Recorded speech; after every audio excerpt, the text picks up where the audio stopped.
সারা দেশে একটা রব উঠেছে, আল্লাহর আইন চাই, সৎ লোকের শাসন চাই, দুর্নীতি মুক্ত সমাজ চাই, ইনসাফপূর্ণ দেশ চাই। ভাইয়েরা আমার, এটা করতে হলে সঠিক লোক বাছাই করতে হবে। বিভিন্ন বক্তাদের বক্তৃতায় আমরা শুনি, পুলিশ ভালো হয়ে যাও, দেশ ভালো হয়ে যাবে, শিক্ষকেরা ভালো হয়ে যাও, দেশ ভালো হয়ে যাবে। কোনোদিনও হবে না যদি না রাজনৈতিক নেতৃবৃন্দরা ভালো হয়। তা না হলে কোনোদিন ভালো হবে না। তো রাজনৈতিক নেতৃবৃন্দের মূল সেন্টার কোথায়? পার্লামেন্ট।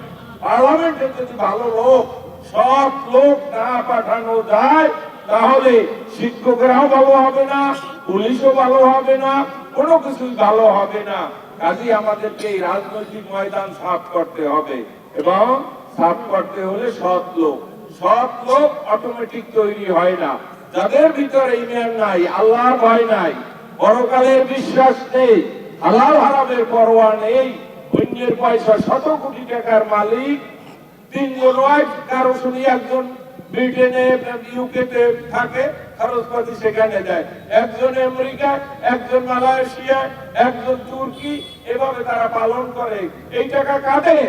আপনাদের টাকা, আমার টাকা, এই দেশবাসীর টাকা। ভাইয়েরা, এদেরকে চিনতে হবে, এদের সম্পর্কে সজাগ হতে হবে।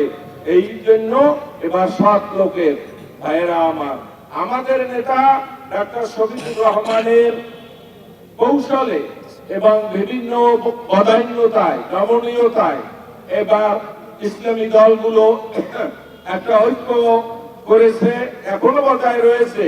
11 দলের ঐক্য ছিল, আলহামদুলিল্লাহ 10 দল এখনো ঐক্যবদ্ধ রয়েছে। একটা দল, আমরা তাদের দোষ দেই না, তাদের গীবত করবো না, তাদের বিরুদ্ধে কথা বলবো না, সবাইকে আমি বলি তাদের ইচ্ছায় তারা এখান থেকে সরে গেছেন। কি বিবেচনায়, কি প্ররোচনায়, সেটা আমাদের কাছে স্পষ্ট নয়, অনুমানের উপরে কথা বলবো না। কিন্তু তারা তাদের নিজেদের যেমন ক্ষতি করেছে, এদেশে ইসলামী আন্দোলনের কিছু হলেও ক্ষতি করেছে, এটা তারা নিজেরা বুঝতে পারবে। মানুষ রাস্তাঘাটে আজকে তাদের পাঁচতালির টুপি দেওয়া মানুষও বলতেছে যে মহা ভুল করেছে। আলহামদুলিল্লাহ, তাদেরকে আল্লাহ পাক হেদায়েত দান করুন।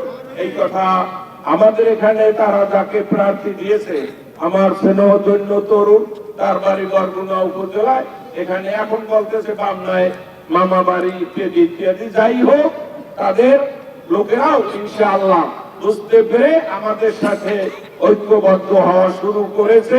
কাজেই যে কথা আমি বললাম, তারা তাদের ভুল করেছে, আমাদের জন্য ক্ষতির। আমরা বরগুনার 1 নম্বর আসন, এই 10 দলীয় সমঝোতার কারণে যে আসনটাও ছিল আমাদের জন্য সম্ভাবনাময়, এই 10 দলীয় ঐক্য রাখার জন্য এই যে আমাদের জেলা আমির সাহেব, সেটা আমরা ছেড়ে যেতে বাধ্য হয়েছি। বরিশাল মহানগরীর আসন, তাদের সম্মানে, তাদের নায়েবে আমির সম্মানে আমাদের কেন্দ্রীয় নেতার মনোনয়ন প্রত্যাহার করা হয়েছে। ভাইয়েরা আমার, প্রিয় বামনাবাসী, আমি 2008 সালের নির্বাচনেও এই আসনে প্রার্থী ছিলাম। আপনাদের বামনার এক কৃতি সন্তান খন্দকার মাহবুব হোসেন অত্যন্ত নামিদামি উকিল এবং ব্যক্তি ছিলেন। তার সম্মানে আমাদের কেন্দ্রীয় নেতৃবৃন্দের আহ্বানে আমি মাত্র কয়েকদিন আগে আমার প্রার্থীটা প্রত্যাহার করেছিলাম। আশা করি বামনাবাসী আমার এই বদান্যতা, আমার এই ত্যাগের এবার মূল্যায়ন করবেন ইনশাআল্লাহ। এরপর আমাদের থানা আমির সাহেব মাত্র 3টে বলেছে, আমি দেখি আরো অনেক কাজ করার দরকার। কাজ করতে পারলে ব্রিজ একটা হওয়া দরকার, কারণ আমাদের জেলাটা একটা অসংলগ্ন যাতায়াত ব্যবস্থা।